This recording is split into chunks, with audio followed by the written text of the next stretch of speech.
My father came home from the war. Then he and my mom had my brother and me. He had made the world safe, he had kept us all free, but he never discussed where he'd been, and he wouldn't tell us what he'd seen.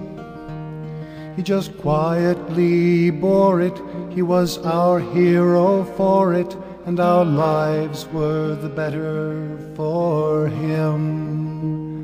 Our lives were the better for him. Then my uncle came home from the war that had taken his leg in a place called Busan, and no one remembers that name.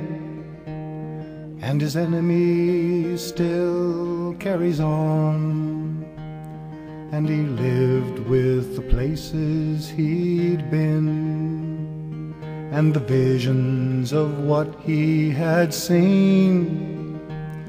His bitterness just wouldn't bend, and he lived with it right to the end. And our lives were made sadder for him. Our lives were made sadder for him.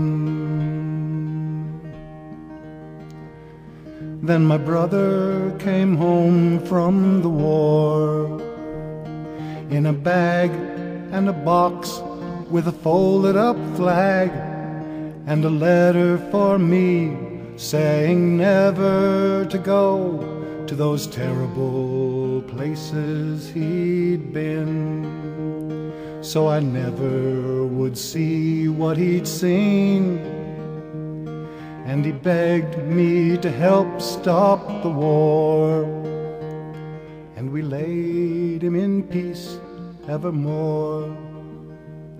And I carried his message for him. I carried his message for him.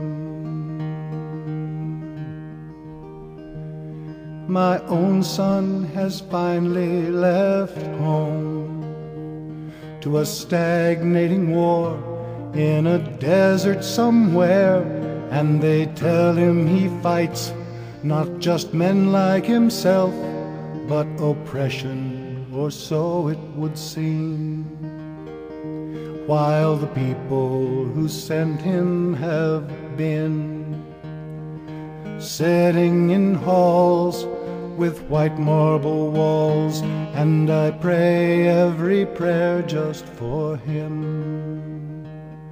I pray every prayer just for him.